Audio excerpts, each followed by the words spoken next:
Amerika sudah menjadi pemenang perang dengan Eropa dan Amerika control the world. Jadi ingat bahwa di tahun 45 itu terjadi sebuah keputusan adalah world currency adalah dolar, di mana delegasi Prancis tidak setuju, tapi 2 minggu kemudian delegasi Prancis menandatangani persetujuan tersebut, sehingga setelah persetujuan tersebut diputus ya. Oke. Kemudian Perang Dunia Kedua berakhir dengan setelah tersebut dan dunia menjadi baru dengan tatanan dunia baru. Oke. Saya mau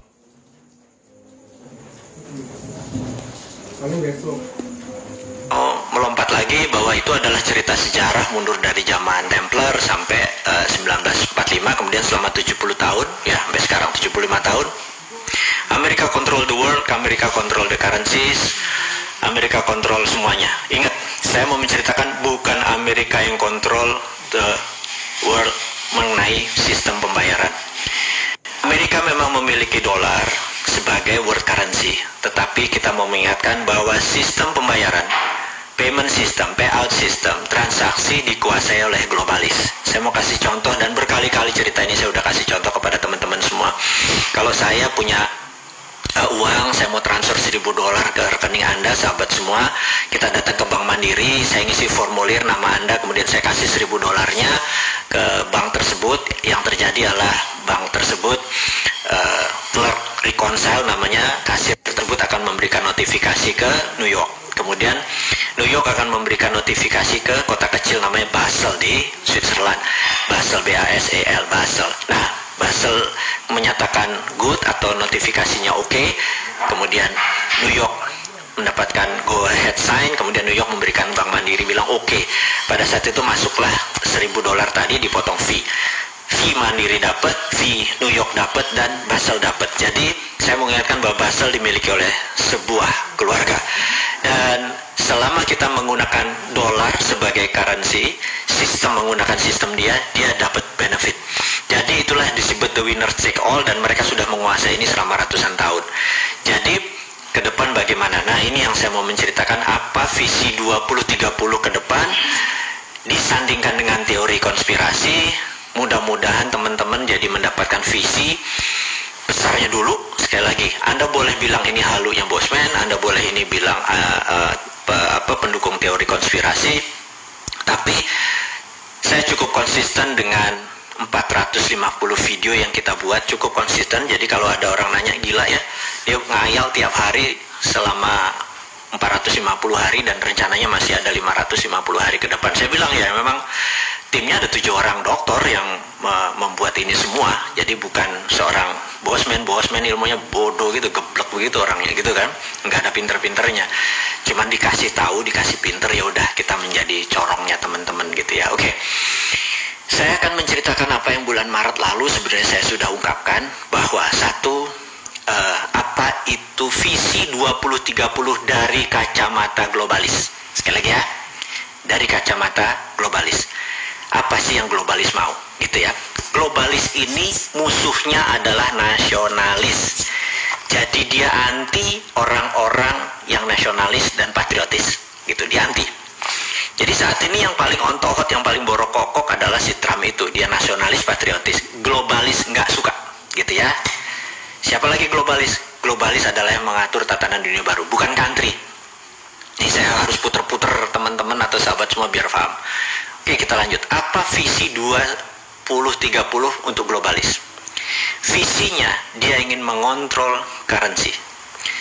Oke, ini kalimatnya, saya vulgarkan. Ada 20 step, 20 langkah yang akan dia lakukan dari sekarang sampai 2 tahun ke depan. Dari sekarang itu adalah sekarang ini nanti kita bahas ya. Jadi begini. Langkah 1, saya tulis ya, langkah 1. Langkah pertama adalah mengendalikan media mainstream di 194 negara. Saya ulangi lagi. Globalis mengontrol media mainstream, media utama di 194 negara.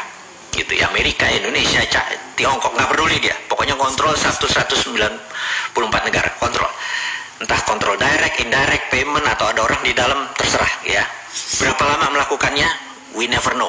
Bisa 10 tahun, bisa 5 tahun, yang jelas mereka sudah mengontrol saat ini. Kemudian, nomor 2, melepas virus yang sedikit deadly atau melepas virus yang lebih mematikan sedikit dibandingkan influenza atau flu. Gitu ya. Langkah kedua. Langkah ketiga, semua media yang di tangan dia dibuat berita-berita bahwa COVID menakutkan, mematikan. Anda lihat video di Cina ada orang mati berdiri, di Italia ada gini, sahabat semua, itu by design, itu propaganda. Ya, nomor 3, create fear, menciptakan ketakutan. Keempat, menyarankan total lockdown, menyarankan total lockdown. Nah, tujuannya apa? Tujuannya dia ingin memukul ekonomi hingga separuh dari transaksi di dunia saat itu, gitu ya. Kemudian dia ingin 50% populasi dari tenaga kerja menjadi unemployed, tidak bekerja. Oke? Dan ini dipukul bergantian dengan total lockdown di beberapa negara, gitu ya. Nomor 5, dia menyebarkan PCR yang sangat sensitif. Ini harus diingat lagi nih ya. Menyebarkan PCR yang sangat sensitif. Dengan kesensitifan yang sangat sensitif tersebut, sehingga di mana-mana COVID ini menyebar seakan-akan sangat cepat, gitu ya. Oke, saya lanjutkan lagi.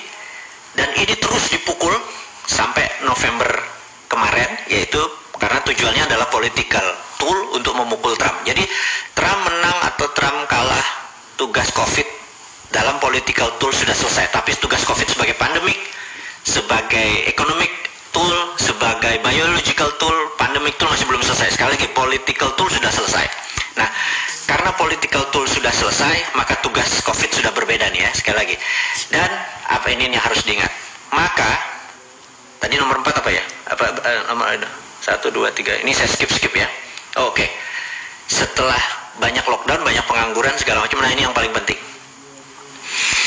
Akan diterbitkan placebo vaksin. Ini kurang ajar nih.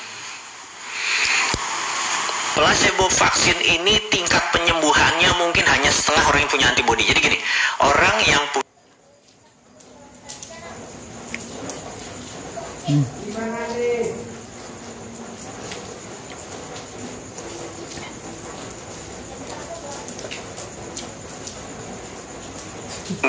kena COVID,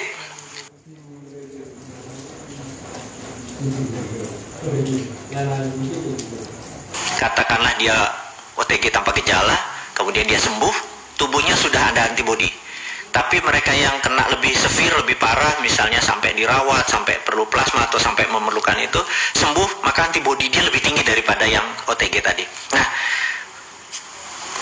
vaksin yang nanti yang kita sebut placebo vaksin ini bahkan tidak sampai setengah dari orang yang punya antibodi itu. Jadi rendah sekali, gitu ya, rendah sekali. Kita sampai tahap ini nih yang saya mau bicarakan. Lalu nanti, sekali lagi, ini belum terjadi, ada 20, ini nomor 8. Saya ada beberapa yang saya skip sengaja ya, biar teman-teman terus intens dengan saya, intens dengan teman-teman di sosial media. Jadi ini nomor 8. Nomor 9, nomor 8 itu apa tadi? Diterbitkan vaksin placebo. Ingat kenapa vaksin placebo? 40 tahun AIDS itu beredar di dunia, belum ada vaksinnya. Ya, sekarang kita mau nanya kenapa nih 1 tahun mendadak ada vaksinnya gitu ya. Oke, kita sekedar skip, hanya pertanyaan kritis aja. Nanti setelah ini, setelah vaksin placebo ini diterbitkan, ini sekali lagi saya baca dari data apa yang dimaukan oleh para globalis. Yang nggak percaya teori konspirasi, anggap ini dongeng gitu aja ya. Setelah ini akan disebar PCR yang low sensitivity. Jadi ingat ya, tadi disebar PCR yang high sensitif, sangat sensitif. Jadi semua orang akan jadi kena. Ini sekarang dibalik. Dia akan memberikan yang low sensitivity sehingga seakan-akan vaksinnya efektif. Nah, ini sadisnya ngomongnya ya. Saya minta maaf nih.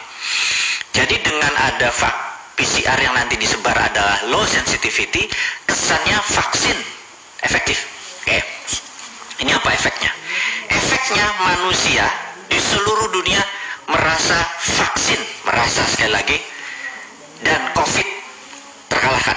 Di sini berita akan terus turun hilang. Tapi sekali lagi saya mau nanging gitu kalau Jawanya. Tapi COVID masih ada, dan COVID masih satu level deadly atau mematikan daripada flu gitu ya. Jadi nanti Anda bisa bayangkan, kok kayaknya udah sembuh tapi bos ini mendadak 4 hari isolasi mandiri, 21 hari isolasi mandiri, terus bergilir. Jadi tahun 2021 apa yang terjadi? Jangan harap Anda akan merasa bahwa ini udah take off. Anda di trap. Anda emang sengaja mau dikenain oleh kaum globalis itu supaya terpapar lebih dari 60% penduduk dunia. Itu targetnya. Dengan terpapar itu dengan tingkat kematian 3-4%, hilang berapa puluh ribu atau ratus ribu manusia. Itu tujuan mereka, gitu ya. Dan sekali lagi ini teori konspirasi, Anda boleh nggak percaya. Wes sakarmu, bosman kok gitu, nggak sakit hati kita. Nah, lanjut ya. Nah, setelah tadi PCR tadi di low sensitivity, orang lupa, orang keluar lagi, tapi waduh yang sakit, yang terpapar, yang kesana kemari makin lebih cepat. Itu maunya mereka, dan ekonomi makin berantakan karena kita makin kikuk. Kok ini lockdown apa enggak, PSBB apa enggak, makin kusut. Dunia ke depan itu makin kusut gitu. Nah, lalu siap-siap apa yang mereka luncurkan? Mereka akan meluncurkan digital currency ini yang sebenarnya mereka mau gitu. Karena itu di tahun 2030 bukan 194 currency di dunia ini, mungkin tinggal 100-an. Karena negara Afrika jadi satu currency, mungkin ASEAN jadi satu currency gitu ya, kayak euro gitu ya, jadi satu currency. Afrika Amerika Latin satu currency, jadi beberapa negara akan membuat gitu beberapa currency. Dan currency sekali lagi diduga di 2030 sampai 2045 digital currency-nya si globalis cabal ini atau kelompok society ini, secret society ini akan menguasai 60% transaksi dunia, semua menggunakan digital. Dan dengan chaosnya ini, mata uang dunia akan mulai nggak ada nilainya, maka mata uang digital ini akan mulai berkuasa. Jadi mata uangnya, jadi dulu mereka mengontrol adalah venanya atau nadinya. Uangnya tetap dari negara-negara seperti Amerika, China, dan nanti mereka ini ngontrol payment sistemnya, ngontrol uangnya, dan benar-benar fisiknya mereka kontrol. Itu cita-cita mereka. Jadi ingat, lihat kesamaan dari 1307 sampai sebelumnya, dari pilgrim atau peziarah-peziarah tadi, peziarah yang dari timur dari Eropa segala macam, mereka sama kontrol transaksi sampai saat ini. Jadi ke depan digital currency-nya akan dipakai adalah digital currency milik globalis cabal. Karena itu 2 tahun yang lalu dites dengan Libra, ternyata Libra disemprit oleh nasionalis. Ini sekali lagi diingat. Kemudian sekarang mereka mulai akan tahun depan, 2 tahun lagi, atau mungkin menurut saya mungkin tahun depan mulai diluncurkan. Itu adalah awal-awal. Nah, infrastruktur payment system seperti Alipay, WeChat Pay itu sudah di tangan mereka semua. Mungkin sebentar lagi GoPay, Dinaran disikat semua. Jadi sahabat semua mengerti bahwa saya sudah mengantisipasi ini dengan bangun Dinaran. Tapi kalau saya melawan, kalau nanti Toto globalis bilang gue beli saham, lo agak mikir juga nih gue gitu ya. Tapi saya bisa selamat kalau teman-teman berhendak join, gabung, kita melawan globalis. Gimana kalau Dinaran going public? Anda memiliki Dinaran dan kita nggak memerlukan uang atau memerlukan jaringan dari mereka. Kita buat tandingannya gitu ya. Terus apa yang nanti transaksi dijalanin? Pakai emasnya Indonesia aja gitu ya. Ini cuma CCM, cita-cita mulia. Ini semua pengandaian-pengandaian saja. Tapi sahabat semua, di diskusi ringan di malam Jumat, setelah Isya ini, sebelum Anda istirahat, menikmati malam Anda setelah makan malam dan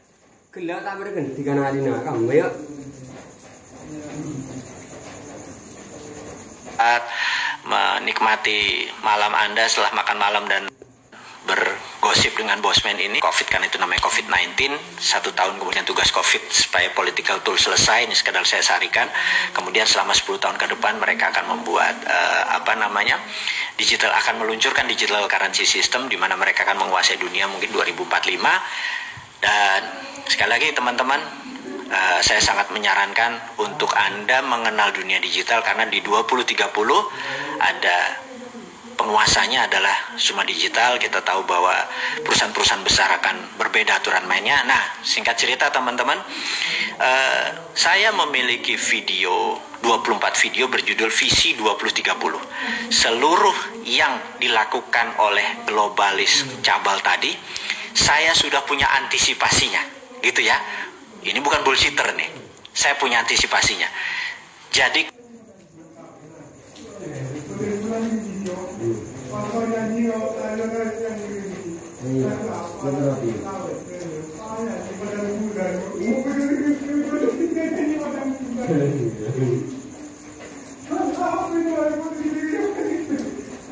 ini bukan bullshitter nih, saya punya antisipasinya.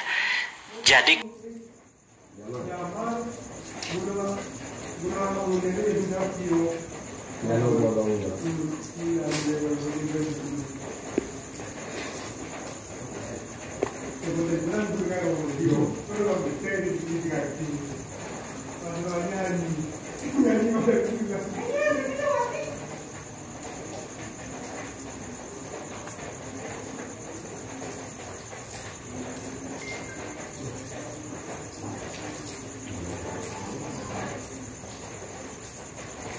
ini bukan bullshitter nih, saya punya antisipasinya.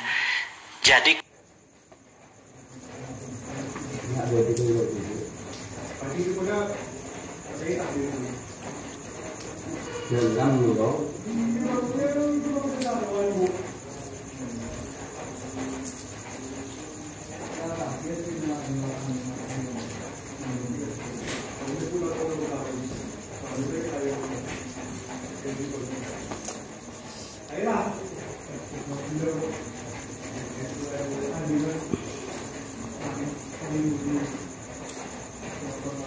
ini bukan bullshitter nih, saya punya antisipasinya. Jadi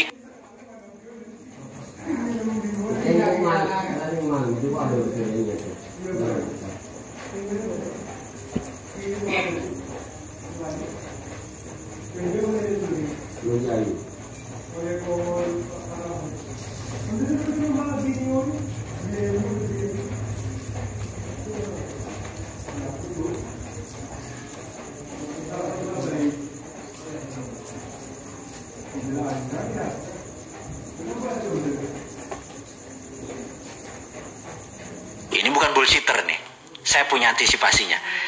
Jadi